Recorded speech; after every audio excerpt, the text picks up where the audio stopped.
Hi there. So did you know that this yogic mudra, pinky to thumb, with the three other fingers straight, is a yogic mudra that's good for increasing your mental clarity and focus. That's thumb to pinky.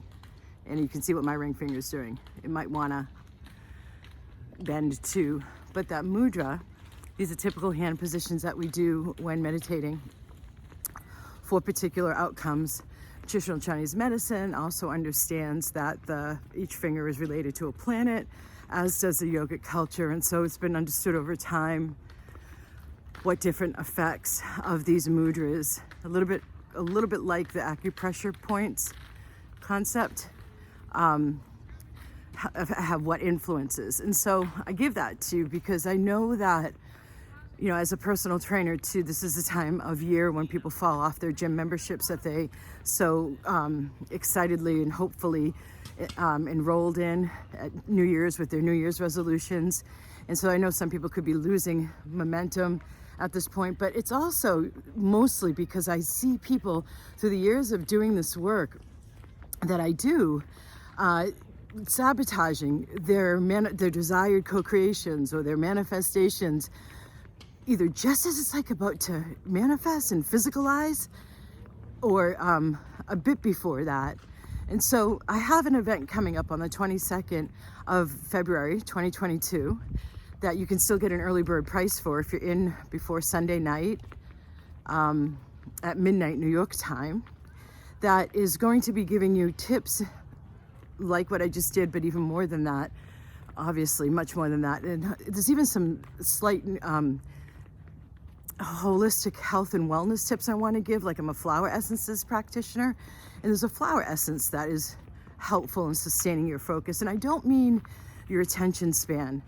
I really don't. I'm talking about this at another level. I mean, I've done a lot of work on attention span as a classroom teacher, so I will give some simple tips for that purpose. But like, there's simple nutritional tips I'm going to be giving too.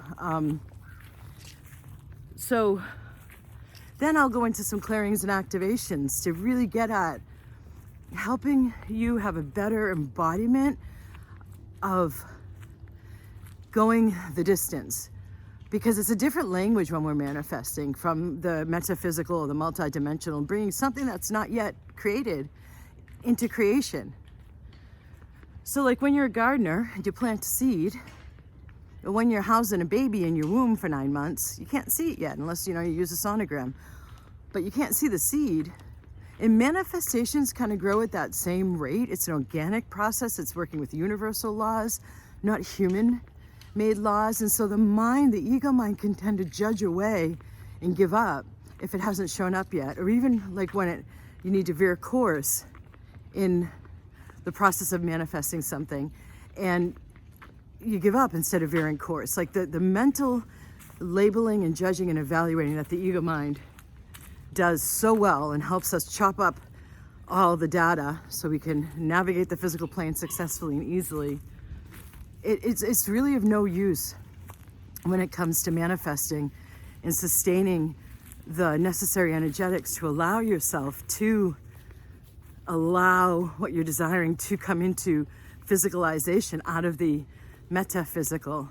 So there's ways to certain clearings and activations that can affect the relevant chakras, that if these relevant chakras have more emanation of the vital life force energy of what that chakra is meant for, like the heart chakra is meant to be able to magnetize to you, and it's meant to be able to emanate out your desires.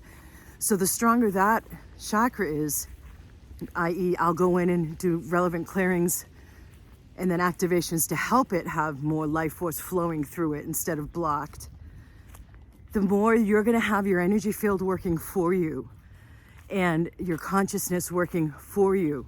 So it's not only understanding intellectually, hey, I bet that, oh my God, that butterfly just fluttered across my vision because it's telling me blah, blah, blah, the interpretation, because I was just thinking about blah, blah, blah, blah. So for example, the Native Americans, they have a belief that if a butterfly flutters across your awareness, in front of you. I don't mean just on the TV really, or on a screen, but I mean in your physical life.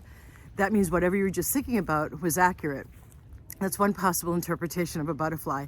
But there's universal languaging that I spend a fair amount of time interpreting for my people, what it means when they first start working with me, because it does increase when they enter my field and the field of the programs of whatever they're doing to work with me.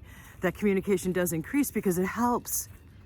It helps you stay tracked. It helps you stay focused. It helps you have that trust and that faith and that capital K, knowing that it's happening. It is happening. So you can continue to allow it at its pace, because the universe has to make adjustments. If you're asking for, you're in position A of the English alphabet, 26 letters, and you're asking for something that's more in like the W position, there's a fair amount of rearranging the universe has to do to then have that physicalized. If you're at letter A and you're asking for like letter D, something in the position of letter D, there's less, right? So having that kind of knowing of a more soul level, soul-based, organic-based pacing, and then an understanding of the universal laws, and then an energy field that is able to help, and an ego mind that's reined in enough, like that dog on the leash that just went by with the woman rollerblading, so that it doesn't sabotage. That's what I'm going for, because we are really in an incredible year this year. I know I'm doing this in great part on the day I am, because 22 is considered in numerology the master builder or master architect number. And so 1111, a lot of you are seeing and have been seeing for years.